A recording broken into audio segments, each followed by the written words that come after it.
গল্পকথন by Juthi চ্যানেলে আজকে শুনবেন হুমায়ুন আহমেদের লেখা উপন্যাস নবনী, চতুর্থ পর্ব। অতীতপুরে আমার ছোট খালা ননদের বিয়ে। খালা খবর পাঠিয়েছেন আমি যেন অবশ্যই যাই, মেয়েকে সাজিয়ে দিতে হবে। মা বললেন, নবনী যাবি? আমি বললাম, পাগল হয়েছ? আমার পরীক্ষা না, ইরাকে পাঠিয়ে দাও, ইরা যাক। যা না, এত করে লিখেছে, তোকে তোর খালা অনেক পছন্দ করে, না গেলে মনে কষ্ট পাবে। আমার যেতে ইচ্ছা করছে, কিন্তু যাব কি করে? যদি যাই তাহলে কি আর রোজ একটা চিঠি লিখতে পারবো? তাছাড়া স্যারকে ফেলে রেখে আমার যেতে ইচ্ছে করছে না। তার সঙ্গে আমার কথা হয় না, রোজ দিন দেখাও হয় না, তবু তো আমরা পাশাপাশি আছি। উত্তরের দরজার পাশে দাঁড়ালে তার হাঁটার শব্দ কানে আসে, এটাই বা কম কি।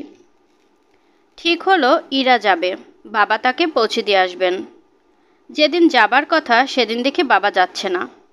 ঠিক হয়েছে ইরাকে পৌঁছে দেবেন আমাদের স্যার। আমার বুক ধক করে উঠল। আমি মাকে গিয়ে বললাম, মা শোনো, ইরা থাক, আমি যাব। আমি না গেলে ছোট খালা মনে কষ্ট পাবেন। মা বললেন, ইরা সব কাপড় গুছিয়ে রেখেছে, এখন তুই যাবি কি? আমি বললাম, আমার কাপড় গোছাতে 1 মিনিট লাগবে। না না, তুই থাক, পড়াশোনা করছিস কর। ইরা স্যারের সঙ্গে চলে গেল। আমার মনে হলো আমি যদি একটা ধারালো ছুরি দিয়ে ইরাকে ফালা করে ফেলতে পারতাম। আমার জীবনের সবচেয়ে কষ্টের মুহূর্ত কি যদি কেউ জানতে চায়, আমি বলবো স্যারের সঙ্গে ইরার অতীতপুরে যাবার সময়টা। তখন ঝমঝম করে বৃষ্টি পড়ছে। বাবা একটা রিক্সা ডেকে এনেছেন। ইরা রিক্সায় উঠে বসেছে। স্যার বললেন, আমি আরেকটা রিক্সা নিয়ে আসি। বাবা ধমকেশ্বরে বললেন, আরেকটা রিক্সা লাগবে কেন? তুমি এইটাতেই ওঠো তো মাস্টার, তোমাদের বড় বাড়াবাড়ি। তারা দুজন একটা রিক্সা করে চলে যাচ্ছে। আমি পাথরের মতো মুখ করে তাকিয়ে আছি। ইরা ফিরে এসে কত গল্প। আপা জানো, তোমার স্যার কিন্তু দারুণ রসিক লোক, এমনিতে বোঝা যায় না, কিন্তু এমন সব রসিকতা করেন যে হাসতে হাসতে গড়াগড়ি খেতে হয়। একদিন কি হয়েছে শোনো। ছোট খালা স্যারকে খেতে দিয়েছেন। পাঙ্গাস মাছের বড় একটা পেটি দেওয়া হলো। তখন স্যার, আমি বললাম, চুপ কর তুইরা, কানে কাছে ভ্যান করিস না, পড়ার চেষ্টা করছি, দেখছিস না? একদিন খুব কষ্ট লাগলো। বড় মামা একটা টাঙ্গাইলের শাড়ি পাঠিয়েছেন, সবুজের উপর কালো ডোরা। শাড়ি পরার পর মা বললেন, ও আল্লাহ, তোকে তো পরীর মতো সুন্দর লাগছে রে। ইরাকে নিয়ে যা, স্টুডিওতে গিয়ে একটা ছবি তুলে আয়, বিয়ের কথাবার্তায় কাজে লাগবে। আমি ছবি তুলতে গেলাম না, তবে আমাদের বাড়ির সামনে বাগানে হাঁটতে গেলাম। বাগান থেকে স্যারের ঘরের ভেতরটা দেখা যায়। আমার মন বলছিল ভেতর থেকে স্যার আমাকে দেখতে পাবেন এবং অবশ্যই বাইরে বের হয়ে আসবেন। সেরকম কিছুই হলো না। আমি দেখলাম গভীর মনোযোগ দিয়ে তিনি কি যেন পড়ছেন। জানালার সামনে দিয়ে আমার বারবার যাওয়া আসা তার মনোযোগ নষ্ট করতে পারল না। আমার ইচ্ছে করছে তার ঘরে গিয়ে ঢুকি, তীব্র গলায় বলি, বেহেশতে আপনি যেসব পরী পাবেন তারা কি আমার চেয়েও সুন্দর? আপনি দিনের পর দিন আমাকে অগ্রাহ্য করবেন তা হবে না, না না না। এই সময় স্যার অসুখে পড়লেন। বাসায় কেউ বুঝতে পারল না, কিন্তু আমি বুঝলাম। বুঝেই বা কী করব? আমি তাকে ঘর থেকে বের হতে দেখি না। তিনি কলেজেও যান না। আমি কলেজের অফিসে খোঁজ নিয়ে জানলাম অসুস্থতার জন্য তিনি ছুটির দরখাস্ত করেছেন। আমার ভয়ঙ্কর খারাপ লাগছে। একটা মানুষ অসুখ হয়ে পড়ে আছে, এই বাড়ির কেউ সেটা বুঝতে পারছে না কেন? এই বাড়ির সবাইকে অন্ধ? মার কি উচিত না খোঁজখবর করা? আমি নিজ থেকে কাউকে কিছু বলবো না, মরে গেলেও না। একদিন মা বললেন, কী রে, তোর স্যারের কি অসুখ বিসুখ করলো নাকি?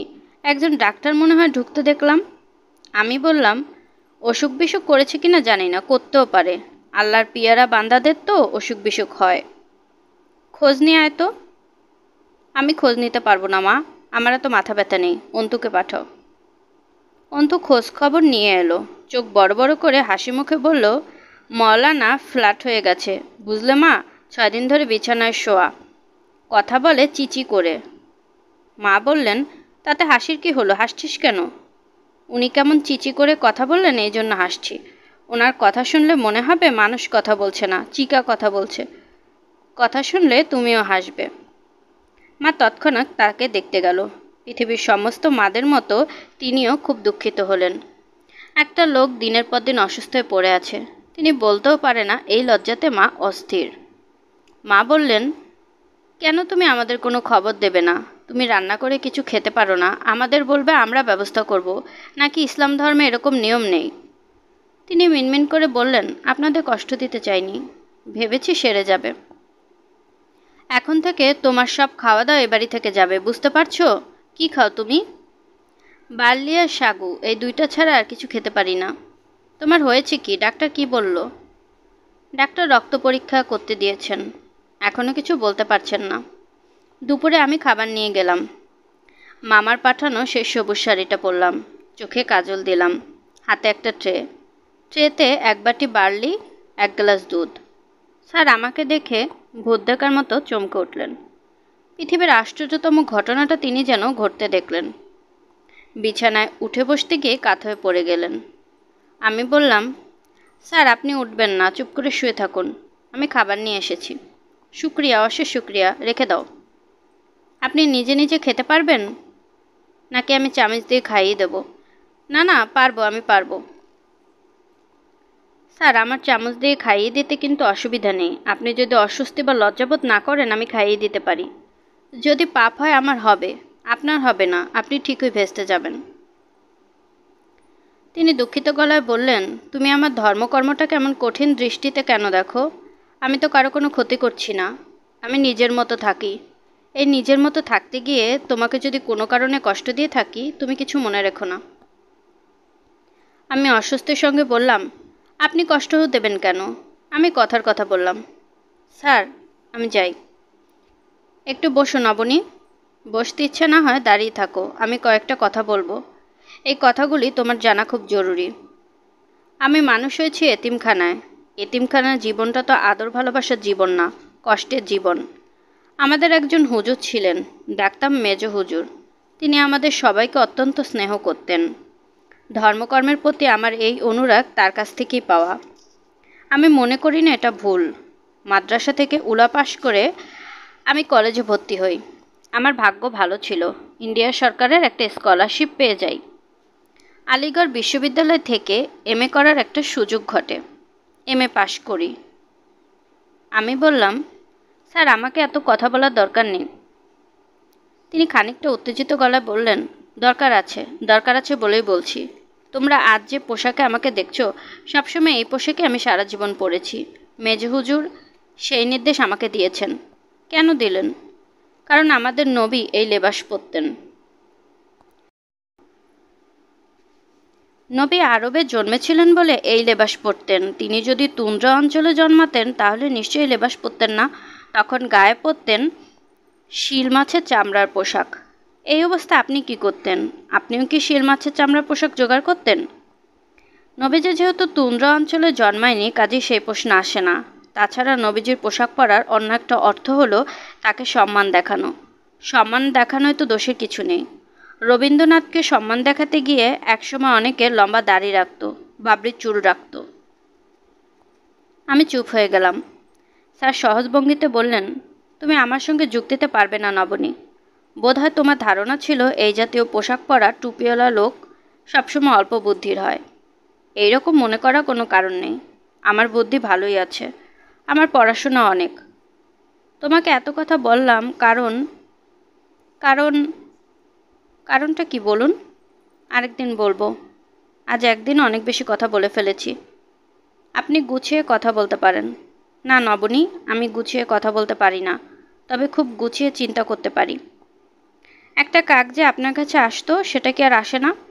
আসে, বিকালের দিকে আসে। একা আসে না, আরও কয়েকটা বন্ধুবান্ধব জুটেছে, সব কটাকে নিয়ে আসে। এরা কেউই আমাকে ভয় পায় না। আপনাকে বোধ হয় কাক মনে করতে পারে। পশু পাখির মনের কথা বোঝা বড়ই দুষ্কর, তবে কাক আমার খুব প্রিয় পাখি। এতিমখানায় যখন ছিলাম তখনও আমার কয়েকটা পোষা কাক ছিল। কাক আপনার প্রিয় পাখি? কেন? কাকই একমাত্র পাখি যে মানুষের কাছাকাছি থাকে। অন্য কোনো পাখি কিন্তু মানুষের কাছে আসে না, তারা দূরে দূরে থাকে। আপনার কি ধারণা আমাদের সবার কাক পোষা উচিত? উনি খানিকক্ষণ চুপ থেকে হো হো করে হেসে উঠলেন। কোনো মানুষকে এত আনন্দিত ভঙ্গিতে আমি হাসতে শুনিনি। আমার ইচ্ছে করতে লাগলো আমি আরও কিছু হাসির কথা বলে স্যারকে হাসিয়ে দিই। স্যার হাসি থামিয়ে বললেন, এক হাসিতে আমার অসুখ অনেকখানি কমে গেছে। এখন ঘরে যাও নবনী। না, আমি ঘরে যাব না। তোমার পড়াশোনা আছে, পড়াশোনা করো। রুগীর পাশে এতক্ষণ থাকা ঠিক না। আমার ঠিক অঠিক আমি বুঝবো, আপনাকে এ নিয়ে মাথা ঘামাতে হবে না। তিনি একটু যেন ভয়ে ভয়ে বললেন, তুমি আমার কাছে কি চাও বলো তো নবনী। আমি কিছু চাই না। স্যার অনেকক্ষণ চুপচাপ থেকে ক্লান্ত গলায় বললেন, আমার কাছে 2টি চিঠি কি তুমি লিখেছিলে? জানি না, লিখতেও পারি। শোনো নবনী, তুমি একটা অসম্ভব ভালো মেয়ে। আমি চাই না আমার কারণে তোমার কোনো ক্ষতি হোক। আমি উঠে দাঁড়াতে দাঁড়াতে বললাম, ক্ষতির কথা আসছে কেন? কি আবল তাবল কথা বলছেন? স্যার আরেকটা কথা, আমি কোনো চিঠি ফিটি কাউকে লিখিনি। আমার খেয়ে দেয়ে কাজ নেই, মৌলবীকে চিঠি লিখব? অসুখে আপনার মাথা খারাপ হয়ে গেছে। আপনার এখানে আসাটাই আমার ভুল হয়েছে। স্যার অবাক হয়ে আমার দিকে তাকিয়ে রইলেন। আমি বললাম, আমি আর আপনার কাছে খাবার নিয়ে আসবো না। আমি আবার তার কাছে খাবার নিয়ে গেলাম। স্যারের ঘরে পা দেওয়া মাত্র ইলেকট্রিসিটি চলে গেল। স্যার ব্যস্ত গলায় বললেন, দাঁড়াও দাঁড়াও, মোমবাতি আছে, মোমবাতি জ্বালাচ্ছি। আমি অদ্ভুত গলায় বললাম, না, মোমবাতি জ্বালাতে হবে না, অন্ধকারই ভালো। স্যার চমকে উঠে বললেন, নবনী ঘরে যাও, প্লিজ ঘরে যাও। আমি বললাম, না। কি প্রচণ্ড ঝড় হলো সে রাতে। আমাদের শিরীষ গাছের একটা ডাল প্রচণ্ড শব্দে ভেঙে পড়ল। হোক যা ইচ্ছা হোক। আজ আমার আর কোনো কিছুই যায় আসে না। প্রবল বর্ষণ হচ্ছে, হোক বর্ষণ, সারা পৃথিবী তলিয়ে যাক। আমাদের ড্রেসিং টেবিলটা চলে এসেছে। গাবদা ধরনের একটা জিনিস। আয়নাটাও বোধহয় সস্তা। মুখ কেমন বাঁকা হয়ে যায়। যে পালিশের জন্য এতদিন দেরি হলো সেই পালিশের ড্রেসিং টেবিলের কোনো উন্নতি হয়েছে বলে মনে হলো না। ম্যাটম্যাটে রং। নোমান হাসি মুখে বলল, কি জিনিসটা সুন্দর না? আমি বললাম, সুন্দর, খুব সুন্দর। সস্তায় পেয়ে গেছি, সেগুন কাঠ, ঘুণে ধরবে না। 200 বছর পরেও কিচ্ছু হবে না। আমি বললাম, 200 বছর পর্যন্ত আমাদের কোনো ড্রেসিং টেবিল কিনতে হবে না, এটা দিয়ে চালিয়ে দেব। সে তাকিয়ে রইল, তার চোখে মুখে অস্বস্তি। আমার রসিকতা বোধহয় বুঝতে পারছে না। এটা দোষের কিছু না, অধিকাংশ মানুষই রসিকতা বুঝতে পারে না। আমার বাবাও পারেন না, অথচ তিনি যথেষ্ট বুদ্ধিমান। নোমানকেও আমার বুদ্ধিমান মনে হয়, সরল ধরনের বুদ্ধি। এই জাতীয় বুদ্ধির মানুষ রসিকতা করতেও পারে না, রসিকতা বুঝতেও পারে না। এরা খুব কর্মঠ হয়, বিশ্বস্ত হয়। এরা যে প্রতিষ্ঠানে কাজ করে সেই প্রতিষ্ঠানের জন্যই অপরিহার্য হয়ে পড়ে। তবে তাদের কোনো উন্নতি হয় না। নিজের অবস্থার উন্নতির জন্য এদের মাথা ব্যথা থাকে না। এরা অল্পতেই তুষ্টু। ড্রেসিং টেবিলটা ঘরে আসার পর থেকে তার হাসি মুখ দেখে আমার খুব মজা লাগছে। এর মধ্যে গামছা দিয়ে সে 2বার এটা মুছল।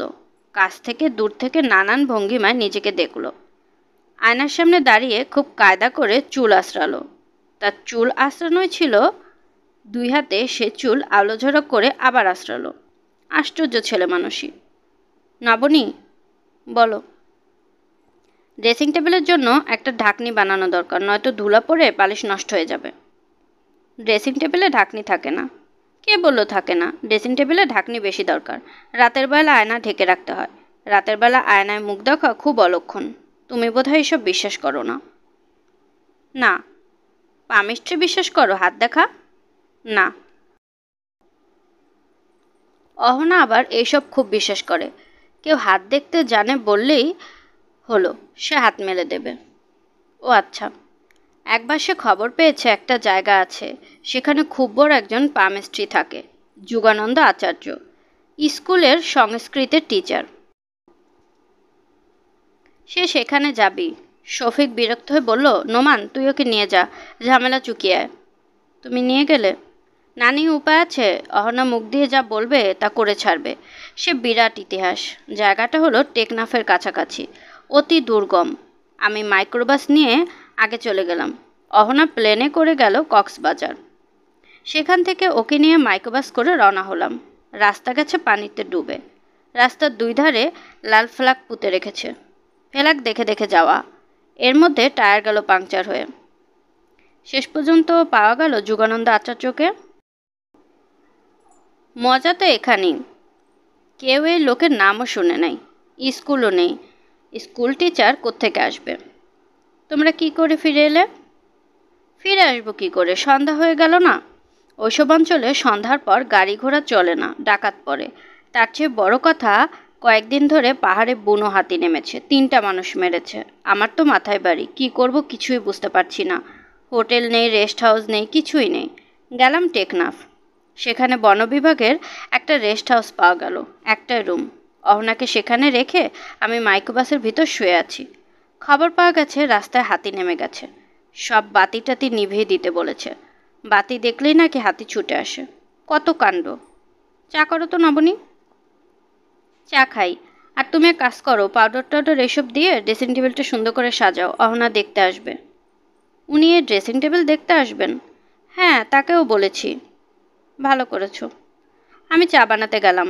নোমান একটা মোড়া নিয়ে ড্রেসিং টেবিলের সামনে বসে রইল, আনন্দিত মুখ, সুখী সুখী চেহারা। আজ তার অফিস আছে, অথচ সারাদিন দিব্যি অফিস বাদ দিয়ে ঘরে বসে আছে। অফিসে তার কাজটা কি আমি জানি না। আমার ক্ষীণ সন্দেহ তার প্রধান কাজ বন্ধুর সঙ্গে সঙ্গে থাকা, ফুট ফরমাস খাটা। একদিন জিজ্ঞেসও করেছিলাম, অফিসে তোমার কাজটা কি বলো তো? সে অবাক হয়ে আমার দিকে তাকালো, যেন খুব বোকার মতো প্রশ্ন করেছি। তারপর গম্ভীর মুখে বলল, যখন যে কাজ দেয় সেটাই করতে হয়, ধরাবাঁধা কিছু নেই। অ্যাড ফিল্ম করার জন্য আর্টিস্টদের সঙ্গে যোগাযোগ, তাদের আনা নেওয়া করা। কাজের কি শেষ আছে? প্রয়োজনে লাইট বয়ের কাজও করতে হয়। সেটা কি? আর্টিস্টের উপর লাইট ফেলা। ও আচ্ছা, খুব কঠিন কাজ? দেখে মনে হবে খুব সহজ, কাজ আসলে তা না, কঠিন আছে। টেকনিক্যাল কাজ সবই কঠিন। তুমি যে কাজটা করো সেটার নাম কি? তোমার কথাই বুঝতে পারছি না। নাম আবার কি? অফিসে কত রকম পোস্ট আছে, কেউ ম্যানেজার, কেউ সুপারভাইজার, কেউ ক্যাশিয়ার, হেড ক্লার্ক। তুমি কি? ও আমার অজ্ঞতায় হো হো করে কিছুক্ষণ হেসে বলল, আমাদের এসব কিছু নেই, তবে আমার বেতন হয় অহনার পিএ এই খাতে। তুমি অহনার পিএ? কাগজে কলমে তাই, আসলে অফিসে কাজ করে ফুরসত পাই না। আজ অফিসে গেলে না? আমার হলো স্বাধীন চাকরির মতো, ইচ্ছে হলো গেলাম, ইচ্ছে হলো গেলাম না। আজ ছুটি নিলাম, চলো বিকালে তোমাকে নিয়ে বের হবো, মিরপুরের দিকে যাব। তুমি না বললে অহনা আসবেন? সে এলেও আসবে রাত 9টার পরে, তার লেডিস ক্লাবে মিটিং আছে। অহনার সঙ্গে তার স্বামীর যে সমস্যা ছিল সেটা মিটে গেছে? মেটে গেছে। এখন আবার গলায় গলায় ভাব। তোমাদের ছবির শুটিং শুরু হবে না? হবে, এবার তোমাকে নিয়ে যাব। তোমার অবশ্য ভালো লাগবে না, খুব বিরক্তিকর কাজ। ছবি মানে ধৈর্য পরীক্ষা, আর কিছু না। চা খেতে খেতে নোমান বলল, কাপড় পরে নাও, চলো ঘুরে আসি। কোথায় যাবে? চিড়িয়াখানায়? হ্যাঁ, আর কোথায়?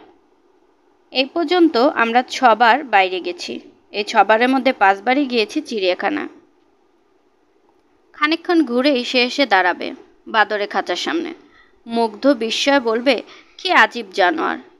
সে অবাক হয়ে আজীব জানোয়ার দেখে আমিও দেখি তাকে। বাদরের সঙ্গে সে নানান কথাবার্তা বলে, সেসব শুনতেও মজা লাগে। এই লাফ দে, লাফ দে, কিস কিস কিস, ওই লম্বটার ল্যাজ ধরে টান মার না, দেখছিস কি? আবার দেখি হাসে, কিস কিস কিস। আমাদের চিড়িয়াখানায় যাওয়া হলো না। কাপড় চোপড় পরে বেরোবার মুখে অহনা এসে উপস্থিত হলো। চোখ ধাঁধানো উগ্র পোশাক, শাড়ি এমন পাতলা যে এই শাড়ি গায়ে থাকা না থাকা অর্থহীন। ব্লাউজটিও ভিন্ন ধরনের, কাচুলি জাতীয়। নাচের মেয়েরা বোধহয় এরকম পরে। ঠোঁটে তিনি এমন লিপস্টিক মেখেছেন যে দেখে মনে হয় ঠোঁটে আগুন লেগে গেছে। এমন আগুন রাঙা লিপস্টিক আমি আগে দেখিনি। অহনা এসেছেন নোমানের ড্রেসিং টেবিল দিক থেকে ঘুরে ফিরে ড্রেসিং টেবিল দেখলেন, মুগ্ধ স্বরে বললেন। নোমান বলল, অরিজিনাল সেগুন কাঠ, 200 বছরও কিচ্ছু হবে না। অহনা বললেন, সেগুন কাঠ ছাড়া এত পলিশ হতো না, অদ্ভুত সুন্দর। আয়নাটা একটু ঢেউ ঢেউ ভাব আছে, এটা এমন কিছু না। অহনা আমাদের খাটে পা ঝুলিয়ে বসলেন, পা দুলাতে দুলাতে বললেন, নোমান, জিলাপি খাবো। তোমার সে বিখ্যাত জিলাপি নিয়ে এসো। ভালো কথা, তোমরা কি কোথাও বেরোচ্ছিলে? আরেকদিন যাব, অসুবিধা নেই। যাচ্ছিলে কোথায়? বাদর দেখতে নিশ্চয়ই। বাদর দেখা মোটেও জরুরি নয়। আমি খুব জরুরি কাজ নিয়ে এসেছি। গোরানে একজন পামিস্ট আছে। আমি ঠিকানা নিয়ে এসেছি। তুমি আমাকে তার কাছে নিয়ে যাবে, পারবে না? অবশ্যই পারবো। অহনা আমার দিকে তাকিয়ে হাসতে হাসতে বললেন, আপনার স্বামীকে কিছুক্ষণের জন্য ধার নিচ্ছি। পামিস্টের কথা শুনলে আমার আবার মাথা ঠিক থাকে না। প্রীতির কথা নোমান আপনাকে বলেনি? বলেছে। পামিস্ট নিয়ে আমার গল্প আছে, কিছু কিছু বোধহয় শুনেছেন। পামিস্টের কাছে গিয়ে হাতির খপ্পরে পড়েছিলাম, সেই গল্প শুনেছেন? শুনেছি। অহনা পা দুলিয়ে দুলিয়ে অনেকক্ষণ গল্প করলেন। জিলাপি খেলেন, চা খেলেন, আমার সঙ্গে খানিকক্ষণ গল্প করলেন। ময়নাটার সঙ্গেও একটা দোলা দিয়ে বললেন, এই মনা, বল দেখি, অহনা অহনা অহনা। ময়না সঙ্গে সঙ্গে বলল, অহনা অহনা অহনা। যাবার সময় তিনি মদিনাকে একটা 500 টাকার নোট দিয়ে গেলেন। বলা যেতে পারে মদিনার জগৎটা তিনি ছিন্ন ভিন্ন করে দিয়ে গেলেন। মদিনা সারা সন্ধ্যা এই নোট হাতে বারান্দায় স্থানুর মতো বসে রইল।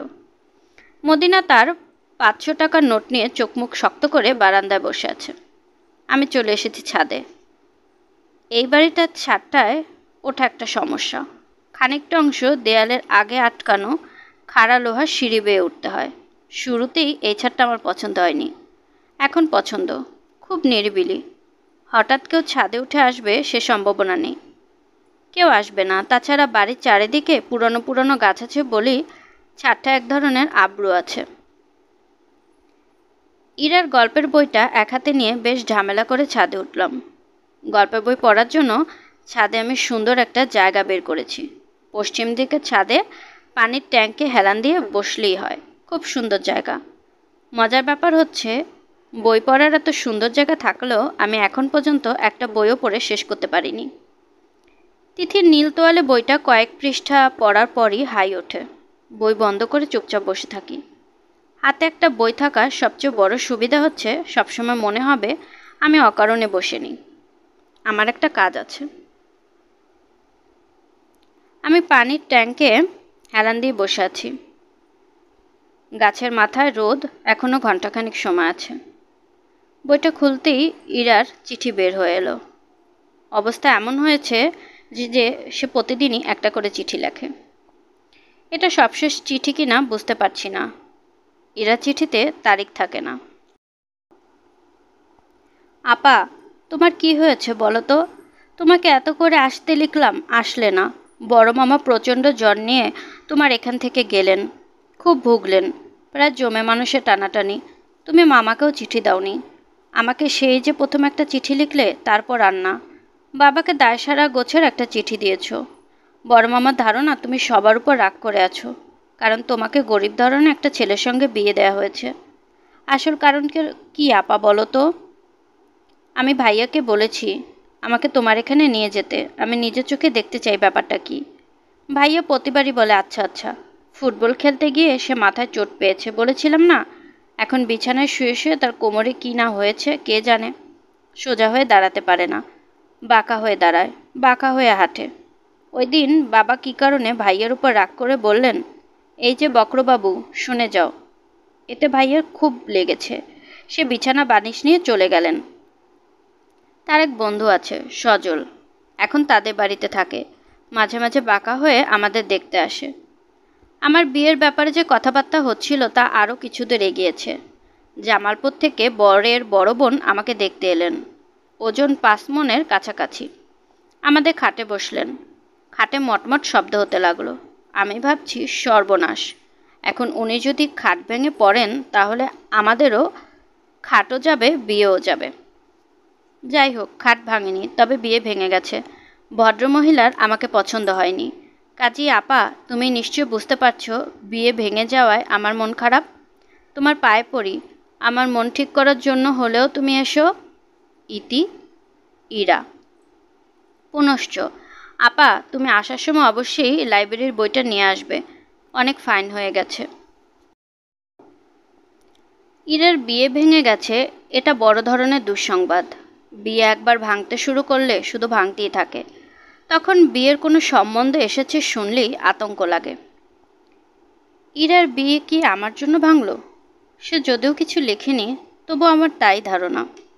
তবে আমার বড় মামা যতদিন আছেন ততদিন কোনো চিন্তা নেই। তিনি একের পর এক সম্বন্ধ আনতেই থাকবেন এবং এক শুভ লগ্নে দেখা যাবে ইরারও বিয়ে হয়ে গেছে। মামা স্বস্তির নিঃশ্বাস ফেলে বলবেন, যাক, দায়িত্ব শেষ হয়েছে। এই পৃথিবীতে কেউ কেউ প্রচুর দায়িত্ব নিয়ে জন্মায়, আবার কেউ কেউ জন্মায় কোনো রকম দায় দায়িত্ব ছাড়া, যেমন আমার বাবা। তার জীবনের একমাত্র দায়িত্ব সম্ভবত খবরের কাগজ পড়া। এই দায়িত্বটি তিনি খুব ভালোভাবে পালন করেন। ইলেকশনের সময় এলে হঠাৎ দেখা যায় তিনি স্বতন্ত্র দল থেকে দাঁড়িয়ে পড়েছেন। বাবার যুবক বয়সের কালো চশমা পরা একটা ছবি পোস্টারে সারা নেত্রকোনা শহর ঢেকে ফেলা হয়। গুন্ডাপান্ডা ধরনের কিছু ছেলেপুলে এই সময় আমাদের বাড়িতে চা নাস্তা খেতে থাকে এবং হাত খরচ নিতে থাকে। তারা প্রত্যেকেই নাকি বিরাট অর্গানাইজার। এত সব অর্গানাইজার চারপাশে নিয়েও বাবা যথারীতি ফেল করেন। বেশিরভাগ সময় তার জামানত বাজেয়াপ্ত হয়। ইলেকশনের রেজাল্টের পর তিনি দরজা বন্ধ করে ঘন্টা 2-3 শুয়ে থেকে গম্ভীর মুখে মাকে ডেকে বলেন, বুঝলে মিনু, এই দেশে রাজনীতি করে লাভ নেই, বরং ছাতা সেলাই করাতেও লাভ। রাজনীতি আর করব না, হাত সাবান পানি দিয়ে ধুয়ে ফেললাম। No more politics. যে দেশে মানুষ সৎ অসৎ বুঝে না, সেই দেশে কিসের পলিটিক্স? মা জানতেন, আমরাও জানতাম, এগুলি বাবার কথার কথা। আবার কোন একটা নির্বাচন চলে আসবে, বাবা চারপাশে কিছু লোকজন জুটে যাবে, যারা খুব সিরিয়াস ভঙ্গিতে বাবাকে বলবে, আরে চৌধুরী সাহেব, আপনি না দাঁড়ালে কে দাঁড়াবে? একটা দুটো সৎ মানুষ তো থাকা দরকার, যাদের পিছনে আমরা থাকব। সৎ মানুষের সঙ্গে হাঁটতেও আনন্দ। বাবা বলবেন, না না, ইলেকশনের নাম আমি শুনতে চাই না, আমার শিক্ষা হয়ে গেছে, আমি কানে ধরেছি। চৌধুরী সাহেব, আপনার শিক্ষা হলে তো হবে না, দেশবাসীর একটা শিক্ষা হওয়া দরকার। এইবার আমরা জিতে এই শিক্ষাটা দেব। না না, টাকা পয়সাও নেই। টাকা পয়সা নিয়ে মোটেও চিন্তা করবেন না, 10-এর লাঠি 1-এর বোঝা। এইবার আমরা পকেট থেকে পয়সা খরচ করে ইলেকশন করব। আপনাকে ঘর থেকে বের হতেও হবে না, আপনি দরজা বন্ধ করে নাকে তেল দিয়ে ঘুমান, দেখেন আমরা কি করি। বাবা তখন খানিকটা নরম হয়ে জিজ্ঞেস করেন, দাঁড়াচ্ছে কে কে, কিছু খবর পেয়েছো? যারা দাঁড়াচ্ছে তারা কেউ আপনার নখের কাছাকাছিও না। আপনার সামনে চেয়ারে বসার যোগ্যতাও তাদের নেই। তারা একটা জিনিসই পারে, রিলিফের গম বেচে দেওয়া। একজনের তো নামই পড়ে গেছে, আব্দুল মজিদ গম চোরা। মজিদ ইলেকশন করছে, চক্ষু লজ্জাও দেখি নাই। তবে আমরা আপনাকে বলছি কি। বাবা নড়ে চড়ে বসেন, গলা উঁচিয়ে আমাকে ডাকেন, নবু কই রে, তোর মাকে বল চা বানাতে। আমরা বুঝে ফেলি, আবারও বাবা কিছু ধানি জমি বিক্রি করবেন। আমার দাদা যান মাথার ঘাম পায়ে ফেলে অমানসিক পরিশ্রম করে যে সম্মানজনক বিষয় সম্পত্তি করে গিয়েছেন, আমার বাবা অত্যন্ত নিষ্ঠার সঙ্গে তার সর্বনাশ করে যাচ্ছিলেন। সবই শেষ করে দিতেন, বড় মামার জন্য পারলেন না। নেত্রকোনায় আমাদের একটা বড় ফার্মেসি, একটা রাইস কল এবং 2টা বাড়ি বাবা অনেক চেষ্টা করেও বিক্রি করতে পারলেন না মূলত বড় মামার জন্য। মামা এসব যখের ধনের মতো আগলে রাখতেন। বাবা ভীরু ধরনের মানুষ ছিলেন, বড় মামাকে জমের মতো ভয় পেতেন। তাকে অগ্রাহ্য করার মতো সাহস কোনোদিনই সঞ্চয় করে উঠতে পারেননি। আমার এই সরল ধরনের রাজনীতি পাগল বাবার কাছে এক সকালবেলা আমার স্যার উপস্থিত হলেন। বাবা তখন বারান্দায় চায়ের কাপ এবং আগের দিনের বাসি কাগজ নিয়ে বসেছেন। স্যার বাবার সামনে বসলেন এবং অত্যন্ত বিনয়ের সঙ্গে বললেন, আপনার কাছে আমার একটা প্রস্তাব আছে। বাবা খুব উৎসাহের সঙ্গে বললেন, বলো বলো। আমি আপনার বড় কন্যাকে বিবাহ করতে চাই। বাবার মুখ হা হয়ে গেল, তার কোল থেকে খবরের কাগজ মাটিতে পড়ে গেল। এই সম্ভাবনা হয়তো তার কল্পনাতেও ছিল না। বাবা বললেন, কি বললে? আমি ওকে অত্যন্ত পছন্দ করি, সেও করে। কি বললে তুমি? নবনী পছন্দ করে? নবনী, নবনী! বাবা চটি ফটফট করে আমার খোঁজে এলেন। আমি তখন পড়তে বসেছি। বাবা রাগে কাঁপতে কাঁপতে বললেন, মৌলানা এসব কী বলছেন? আমি শঙ্কিত গলায় বললাম, কি বলেছেন? তোকে বিয়ে করার কথা বলছে কেন? আমি তো জানি না বাবা। এই হারামজাদার কথায় তো আমার মাথায় রক্ত উঠে গেছে। বলে কি নবনী আমাকে পছন্দ করে। বেটা, তুই কোথাকার রসগোল্লা যে আমার মেয়ে তোকে পছন্দ করবে? তুই নিজেকে ভাবিস কি? চাল নাই চুলা নাই, মানুষ হয়েছিস এতিমখানায়, তুই কোন সাহস এত বড় কথা বললি? বাবার চিৎকারে মা ছুটে এলেন, ইরাও ছুটে এলো। আমাদের কাজের মেয়ে বিনতি এলো। মা সব শুনে ভীত গলায় বললেন, ও এসব কেন বলছে রে নবনী? আমি বিড়বিড় করে বললাম, আমি জানি না মা। ইরা বলল, আপা যে ওনার কাছে রোজ 2 বেলা করে খাবার নিয়ে যায়, এই জন্যই বোধহয় তার ধারণা হয়েছে আপা তার প্রেমে হাবুডুবু খাচ্ছে। বাবা বললেন, হাবুডুবু খাওয়া আমি বের করছি। কত বড় সাহস! কানে ধরে আমি তাকে চরকি ঘোরাবো। আমি ভীত গলায় বললাম, এইসব করার কোনো দরকার নেই বাবা, তুমি ওনাকে বড় মামার কথা বলো, বলে দাও বিয়ে টিয়ের ব্যাপারে সব বড় মামা জানেন। মা বললেন, এইটাই ভালো, লোক জানাজানি কোনো দরকার নেই, আজে বাজে কথা ছড়াবে। বাবা হুঙ্কার দিয়ে বললেন, ছড়াক কথা, আমি কি কাউকে ভয় পাই? নির্বোধ মানুষরা কাউকে ভয় পায় না, যা মনে আসে করে ফেলে। বাবাও তাই করলেন। স্যারের জিনিসপত্র নিজে ছুঁড়ে ছুঁড়ে রাস্তায় ফেলতে লাগলেন। চারদিকে লোক জমে গেল। স্যার বললেন, আপনি অকারণে বেশি রকম উত্তেজিত হয়েছেন। আপনি শান্ত হয়ে আমার দুটো কথা শুনুন। বাবা হুঙ্কার দিলেন, চুপ, যথেষ্ট হয়েছে। স্যার বাড়ি ছেড়ে চলে গেলেন। ঘটনা দ্রুত ছড়িয়ে পড়ল। এমন মুখরোচক ঘটনা মফস্বল শহরে সচরাচর ঘটে না। লোকজনদের উৎসাহে সীমা রইল না। সন্ধ্যাবেলায় চলে এলো বাবার অতি প্যারের লোকজন। তারা গম্ভীর মুখে বলল, এইসব কি শুনছি চৌধুরী সাহেব? বাবা ফ্যাকাশে এসে বললেন, কিছু না। শুনলাম আপনার মেয়ের গায়ে হাত দিয়েছে, অশ্লীল প্রস্তাব দিয়েছে। না, এসব কিছু না, অন্য ব্যাপার। যারা সন্তানের কাছ থেকে এর থেকে বেশি কি আশা করা যায়? এখন বলুন কি করব? কিছু করার দরকার নেই, বাড়ি থেকে বের করে দিয়েছে, আর কি। আপনি ক্ষমা করলে তো হবে না, আমাদের একটা দায়িত্ব কর্তব্য আছে না? বাদ দেন, ঘটনা যা ভাবছেন তা না। বিয়ের প্রস্তাব দিয়েছিল, ভদ্রভাবেই দিয়েছিল। শাক দিয়ে মাছ ঢাকার কোনো দরকার নেই চৌধুরী সাহেব, ঘটনা সবই জানি। আপনি কাটান দেওয়ার চেষ্টা করেও লাভ হবে না, উচিত শিক্ষা দেওয়া হবে। লোকজন বাড়তেই লাগলো, সবাই আমার সঙ্গে কথা বলতে চায়। মা আমাকে নিয়ে ঘরে তালাবন্ধ করে রাখলেন। অন্তুকে পাঠানো হলো পোস্ট অফিস থেকে বড় মামাকে টেলিফোন করার জন্য, তিনি যেন এক্ষুনি চলে আসেন। রাত 2টার দিকে হাজার হাজার মানুষ গিয়ে স্যারকে ধরে নিয়ে এলো। আমি কাঁদছি এবং সমুদ্রের গর্জনের মতো মানুষের গর্জন শুনছি। কি হচ্ছে বাইরে? সব কোলাহল ছাপিয়ে স্যারের গলা শুনলাম। আতঙ্কে অস্থির হয়ে তিনি চিৎকার করে ডাকছেন, নবনী। তাকে তখন রাস্তায় ছুঁড়ে ফেলা হলো। একদল মানুষ চেষ্টা করছে ইট দিয়ে মাথাটা ফাটিয়ে দিতে। মা ছুটে গেলেন স্যারকে বাঁচানোর জন্য। ইরা ছুটে গেল। স্যারের মৃত্যু হয় সীমাহীন অপমান এবং সীমাহীন যন্ত্রণায়। প্রথমে তাকে নিয়ে যাওয়া হলো নেত্রকোনা হাসপাতালে। সেখানে ডাক্তাররা জবাব দেবার পর তাকে পুলিশ প্রহরায় নিয়ে যাওয়া হয় ময়মনসিংহে। পথেই তার মৃত্যু হয়।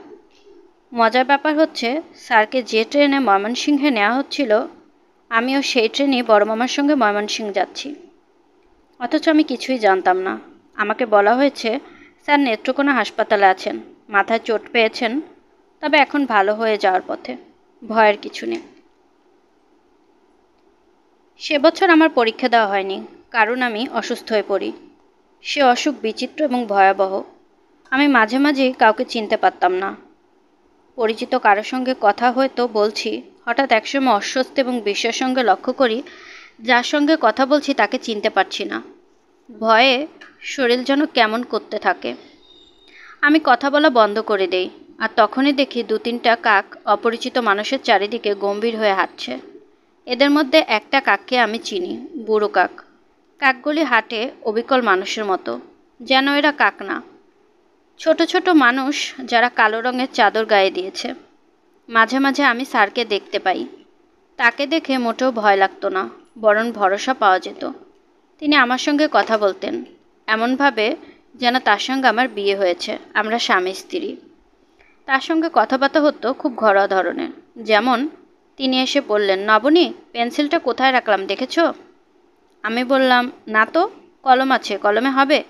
না, হবে না, আমার পেন্সিল দরকার। একটু আগে কাজ করছিলাম, হঠাৎ কোথায় গেল, বাবু নিয়ে যায়নি তো? নিতে পারে, ছেলে তো বড় দুষ্টু হয়েছে, ডাকো তো দেখি, আজ একটা ধমক দেব। না, ধমকাতে পারবে না, ছেলে মানুষ। অতিরিক্ত আদর করে তুমি ওকে নষ্ট করছো। নষ্ট করেছে, ভালো করেছে, আরও নষ্ট করব। এ কি, রেগে গেলে কেন? রেগেছে, ভালো করেছে, আরও রাখবো। আমাদের সঙ্গে সবসময় একটা শিশু থাকতো, কখনো সে ছেলে, তার নাম বাবু, কখনো বা মেয়ে, নাম টিনটিন। এদের অবশ্য আমি কখনো দেখিনি। আমি কতদিন অসুখে ভুগেছি আমি নিজেও জানি না। কেউ আমাকে কখনো পরিষ্কার করে কিছু বলেনি। আমি শুধু অস্পষ্টভাবে জানি আমার এই অসুখ দীর্ঘদিন ছিল। বড় মামা আমাকে চিকিৎসা করান। আমার পেছনে টাকা খরচ হয় জলের মতো। তিনি তার চাকরি বাদ দিয়ে আমাকে নিয়ে ঢাকায় বাসা ভাড়া করে থাকতেন। কেউ যেন অসুস্থ অবস্থায় আমাকে বিরক্ত করতে না পারে সেজন্য ওই বাসার ঠিকানাও তিনি কাউকে দেননি। মা, বাবা, ইরা, অন্তু কেউ আমাকে দেখতে যেতে পারত না। একসময় আমি সুস্থ হয়ে উঠি। বড় মামা আমাকে ফিরিয়ে দেন বাবা মার কাছে। বড় মামা সবসময় কম কথার মানুষ। আমাকে সুস্থ করে বাবা মার কাছে রেখে যাবার সময় হঠাৎ তার কী হলো তিনি বললেন, বড় খুকি, আয় তোকে আদর করে যাই। আমি এগিয়ে গেলাম। বড় মামা গম্ভীর গলায় বললেন, শোন বড় খুকি, তুই নিশ্চিত মনে থাকবি, তোর অসুখটা পুরোপুরি সেরে গেছে, আর কোনো দিন হবে না, ডাক্তাররা আমাকে বলেছেন। তার চেয়েও বড় কথা, আমি খাস দিলে আল্লাহ পাকের কাছে দোয়া করেছি, আল্লাহ পাক দোয়া কবুল করেছেন। বুঝলি বড় খুকি, আমি যতদিন বেঁচে থাকবো ততদিন মাগরিবের ওয়াক্তে শুধুই তোর জন্য 2 রাকাত নফল নামাজ পড়ব। আচ্ছা এখন যা। আমি বললাম, আদর করবার জন্য ডাকলেন, কই আদর তো করছেন না। বড় মামা হাত বাড়িয়ে আমাকে কাছে টেনে নিলেন না, বা মাথায় হাতও রাখলেন না। তিনি যেভাবে বসেছিলেন সেভাবেই বসে রইলেন। শুধু দেখা গেল তার চোখ দিয়ে টপটপ করে পানি পড়ছে। তিনি পকেট থেকে রুমাল বের করে চোখ মুছলেন। ট্রেনের সময় হয়ে গেল, চলি রে। প্রায় 9 মাস পর বাড়িতে গিয়েছি। নিখুঁত হিসাব হলো 8 মাস 17 দিন। নোমান আমার সঙ্গে আসতে পারেনি। তার ছবির কাজ পুরোদমে চলছে। তাদের নাকি 2 মাসের মধ্যে ছবি শেষ করতে হবে। 40 মিনিটের ছবি। তারা চেকোস্লোভাকিয়ায় শর্ট ফিল্ম ফেস্টিভ্যালে ছবি পাঠাবে। সময় পেলে ইংরেজিতে ডাব করবে, সময় না পেলে সাবটাইটেল করা হবে। নোমানের উৎসাহ এবং ব্যস্ততা দেখার মতো। মনে হচ্ছে সেই ছবির পরিচালক, সেই নায়ক, সেই ক্যামেরাম্যান। যদিও আমার ধারণা তার মূল কাজ ছোটাছুটি করা এবং অন্যদের ধমক খাওয়া। কিছু কিছু মানুষ আছে যাদের দেখলেই মনে হয় এদের ধমক দিলে এরা রাগ করবে না। এদের ধমক দেয়া যায়। শুধু ধমক না, অতি তুচ্ছ কাজও এদের দিয়ে করিয়ে নেওয়া যায়। নোমান সেই জাতীয় একজন মানুষ। আমাদের সঙ্গে মদিনাও দেশের বাড়িতে যাচ্ছে। তার গায়ে নতুন জামা, পায়ে নতুন রবারের জুতা।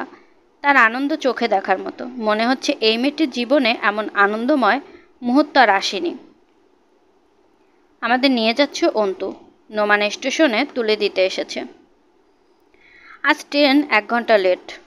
আমরা অনেক আগেভাগে এসে পড়েছি। নোমানের মুখ শুকনো। বুঝতে পারছি তার মন খারাপ লাগছে। সে এই মন খারাপ ভাবটা লুকাতে পারছে না। সে অন্তুকে বলল, তোমাদের টিকিট দুটা দাও তো অন্তু। অন্তু বলল, টিকিট দিয়ে কি করবেন? আহা দাও না। অন্তু টিকিট দিল। সে টিকিট নিয়ে হন হন করে চলে গেল। অন্তু বলল, আপা, দুলাভাই টিকিট দিয়ে কি করবে? আমি বললাম, জানি না। দুলাভাইয়ের সঙ্গে গেলে খুব ভালো হতো। সবাই আশা করে আছে তোমরা দুজন একসঙ্গে যাবে। ছবি নিয়ে ব্যস্ত। ছবি না থাকলে হয়তো যেত। কি ছবি? ওর বন্ধু একটা শর্ট ফিল্ম বানাবে। তা তো জানি, গল্পটা কি? নির্দিষ্ট কোনো গল্প নেই। গ্রামের একটা মেয়ে পুকুরে গোসল করতে করতে একসময় ঠিক করলো সে তার স্বামীকে খুন করবে। ঠিক করার পর থেকে খুন করার আগ পর্যন্ত মেয়েটার মনের অবস্থা। স্বামীকে খুন করবে কেন? সেটা কখনো বলা হয় না। ছবির জন্য এটা নাকি অপ্রয়োজনীয়। অভিনয় কারা করছে? একজনই অভিনেত্রী, শফিক সাহেবের স্ত্রী অভিনয় করছেন। তার নাম অহনা। ছবিটা কি ভালো হচ্ছে? নোমানের ধারণা অসাধারণ হচ্ছে। এই ছবি দেখলে নাকি মৃণাল সেনের ব্রেন ডিফেক্ট হবে, সত্যজিৎ রায়ের মাইল্ড স্ট্রোক হবে। নোমান আসছে। তার হাতে 1 গাদা ম্যাগাজিন, 2 প্যাকেট বিস্কিট, পানির বোতল। অন্তু বলল, টিকিটগুলো কি করলেন দুলাভাই? চেঞ্জ করে নিয়ে এসেছি। ফার্স্ট ক্লাস করে আনলাম। আরাম করে যাও। তোমরা চা খাবে নাকি? অন্তু বলল, না। ট্রেন ছাড়তে তো এখনও দেরি আছে। চলো না যাই, এখানে ভালো রেস্টুরেন্ট আছে। অন্তুর যাবার তেমন ইচ্ছে নেই। আমি বললাম, অন্তু তুই জিনিসপত্র নিয়ে এখানে বসে থাক, আমি চা খেয়ে আসি, আমার চা খেতে ইচ্ছে করছে। আমরা চা খেলাম। ও একটা সিগারেট ধরিয়ে শুকনো মুখে টানতে লাগলো। আমি বললাম, তুমি কি ছবি বানানোর এক ফাঁকে চলে আসতে পারবে? মনে হয় না আমি চলে এলে কাজকর্মে খুব ক্ষতি হবে। ক্ষতি হলে থাক, এদিকে অহনাকে আবার সামলে সামলে রাখতে হয়, ওর মেজাজের তো কোনো ঠিক নেই। তুমি ছাড়া আর কেউ ওকে সামলাতে পারে না? তা না, ও আমার কথা শুনে, অনেক দিন থেকে দেখছি তো। ও আচ্ছা। তারপর ধরো হঠাৎ তার মাথায় এসে গেল কোনো একজন পামেস্টের কাছে যাবে, তখন তাকে সেখানে নেওয়া ছাড়া কোনো উপায় নেই। কে নিয়ে যাবে? সেটা তো বিরাট সমস্যা। তাহলে তুমি একটা কাজ করো, তাকে বলো নেত্রকোনায় বড় একজন পামিস্ট আছে, তাহলে দেখবে সে সব ছেড়ে ছুড়ে তোমাকে নিয়ে নেত্রকোনায় চলে আসবে। সে কিছু বলল না, চুপ করে রইল। আমি বললাম, ট্রেন ছাড়তে কত দেরি? এখনো 20 মিনিট। আরেক কাপ চা খাবে? আমি বললাম, খাবো। আর দেখো তো আমার জ্বর কিনা, কেমন জানি জ্বর জ্বর লাগছে। সে আমার কপালে হাত রেখে বলল, জ্বর না তো। আমি হেসে ফেললাম, সেও হাসলো। জ্বর দেখার আমাদের এই পুরনো এবং একান্ত গোপন কৌশল ব্যবহার করতে এত ভালো লাগে। রেস্টুরেন্ট ভর্তি মানুষ, এরা কেউ কিচ্ছু ভাববে না। সবাই জানবে একজন অসুস্থ মানুষের জ্বর পরীক্ষা করা হচ্ছে। ট্রেন ছেড়ে দিয়েছে, ও প্ল্যাটফর্মে দাঁড়িয়ে। ওর দিকে তাকাতে আমার খুব কষ্ট লাগছে। আমি ব্যস্ত হয়ে ম্যাগাজিনের ছবি দেখছি। শুধু অন্তু গলা বের করে খুব হাত দোলাচ্ছে। হঠাৎ অন্তু বিস্মিত গলায় বলল, আপা দেখো দেখো, দুলাভাই কাঁদছে।